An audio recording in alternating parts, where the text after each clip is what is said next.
Vienna, 1865. A painting is commissioned.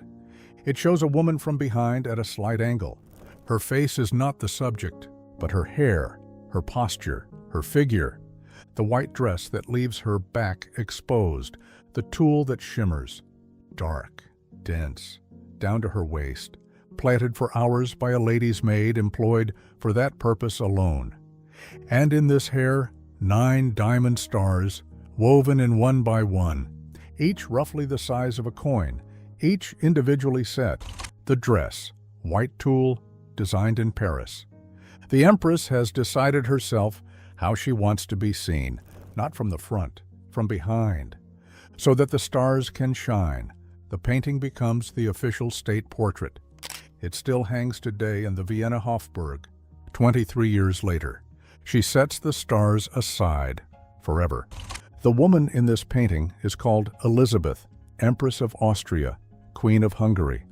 Born in 1837 in Munich, the daughter of a Bavarian duke, raised without protocol, without court ceremony, with horses, with nature, freer than countless daughters of her time, but not free. At 16, not only betrothed, at 17, Empress. The Viennese court receives her, not warmly, not with curiosity. She is a means to an end, young enough, beautiful enough, malleable enough, or so they hope. Every step regulated, every meal observed. She is never alone. Her mother-in-law, Archduchess Sophie, decides when Elisabeth is permitted to see her own children, and Elisabeth suffers under this distance. But she also learns something. Those without a voice find other ways to make themselves seen. The Winterhalter portrait of 1865 is not an obligation for her. It is a deliberate decision. The stars are not accidental. The story of their origins is not fully documented. One version, Elisabeth sees Mozart's magic flute at the Vienna Court Opera. The Queen of the Night appears in a costume studded with stars. Elisabeth is captivated. Franz Joseph places the commission with Köchert for their first wedding anniversary in 1855. Other sources say she received them as a wedding gift. Exactly what is true is not recorded. Court jeweler Alexander Emanuel Köchert designs them.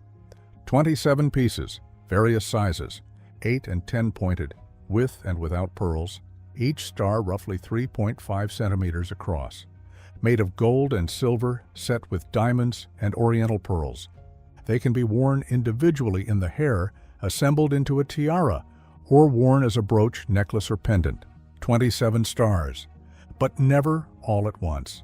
Elisabeth knows precisely what effect she has, and she knows that jewelry and clothing amplify that effect. These stars are not accidental, they are calculated. Of all the jewelry she possesses, tiaras, parures, necklaces, no piece is so closely associated with her name as these stars, and some of these stars still exist today. They can be shown, studied, as though they have only just been removed from her hair, and she wears them in her own way. Not as a crown, not as a tiara. It looks like a coronation of her beloved hair. Elisabeth is 27 years old. Franz Xaver Winterhalter comes to Vienna.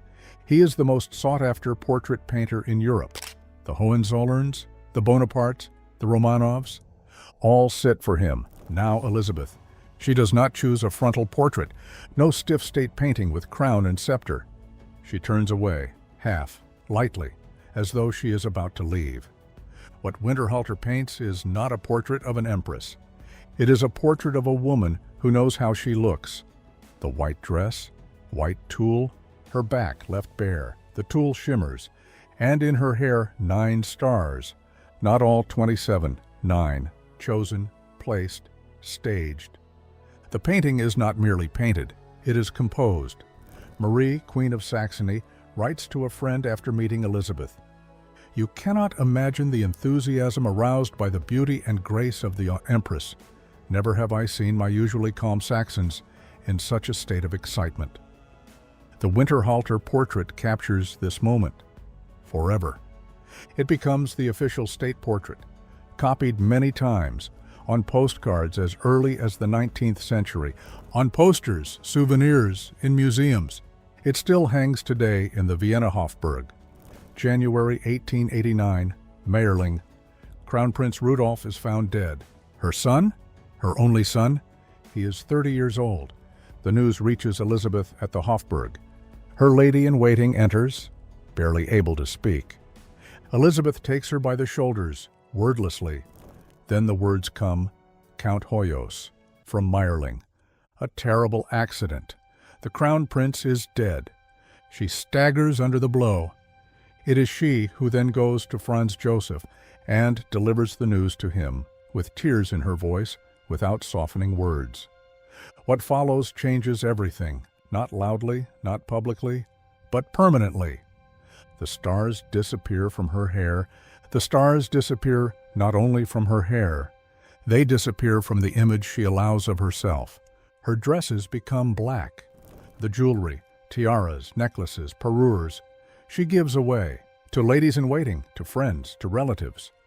Mourning jewelry replaces the diamonds, black glass beads, jet, made from lignite, black veils, black fans, as though she wants to shed everything she once was, as though she wants to become invisible.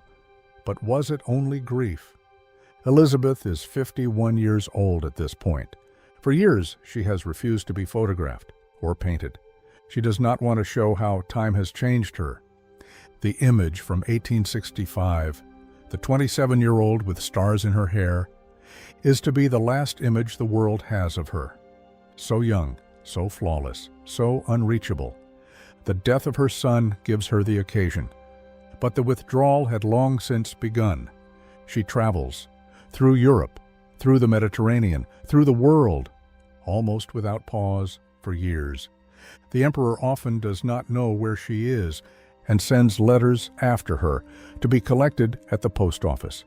She says to her lady-in-waiting, "The wandering Jew must be a homebody compared to me." The wandering Jew of legend, condemned to wander forever. That is how she feels. After Elisabeth's death in September 1898, stabbed on an open street in Geneva by an anarchist, the 27 stars are still in Franz Joseph's possession. He keeps them for 9 years. Then, in 1902, he gives them to his granddaughter, Elisabeth Marie, Rudolph's daughter, as a wedding gift when she marries Prince Otto of Windisch-Gratz. The stars are put on public display at the Vienna Hofburg, as a dowry, as a symbol. There are near riots. Such is the public interest. What once shone in an empress's hair now lies behind glass, and people press forward to see them. After that, the trail goes cold. Elisabeth Marie, known as the Red Archduchess, who came to embrace social democracy, bequeaths her estate to the Republic of Austria. The stars are no longer among it. Of 27 stars, the whereabouts of only about 8 are known today. 19 are considered lost. Some surface in family collections, at weddings, at engagements. Princess Elisabeth of Bavaria wears one in her hair. Regina of Saxe-Meiningen wears one as a brooch at her engagement. Sophie of Habsburg-Lorraine wears one as an earring at her wedding. The same stars, different women, different moments, still carrying the same story. The stars given to the favorite lady-in-waiting, Marie Festetics, are still kept by her family in a private museum, and one was stolen, Schloss Schönbrunn, Vienna, an exhibition marking the 100th anniversary of the Empress's death. A thief, Gerald Blanchard, breaks in by parachute. He swaps a real star for a copy. No one notices immediately. The star surfaces years later in Winnipeg, in the home of the thief's grandmother. It is found by chance during an investigation into a bank robbery. In 2008, it is returned to Vienna. Since 2010, it has been a permanent exhibit at the Sisi Museum in the Vienna Hofburg. Behind glass, unsellable, not because of its monetary value, but because everyone knows who wore it and why. The Winterhalter portrait still hangs today in the Vienna Hofburg, a few meters from the Sisi Museum, a few meters from the stolen star. In the painting, she is 27 years old, the hair dark, the stars gleaming, the dress white. This is how she wants to be seen. This is how she is seen, to this day, not as an empress on a throne, not in state regalia with crown and scepter, but half turned away, with her back to the world, and stars in her hair. It is a staged image, but perhaps also a truth. A woman who knows exactly how she wants to be seen, and who at some point stops wanting to be seen at all. She set the stars aside. She kept the painting. 19 of the 27 stars are lost today, somewhere in private households, in jewelry boxes, in family archives, without labels, without context, perhaps without anyone still knowing what they have. And Kochert, the Viennese jewelry house that once made them, still makes them today, from the original drawings, as hair clips, as brooches, as rings, for between 300 and 14,800 euros. What was once made for a woman who made herself immortal with them is today worn by anyone who wishes. The stars outlived her. The painting outlived her. Perhaps the stars were never meant to be seen, but to outshine something. Or perhaps it was never jewelry at all, but a form of distance. And the question that remains, what remains of a woman who knew so precisely how she wanted to be seen, and who in the end no longer wanted to be seen at all?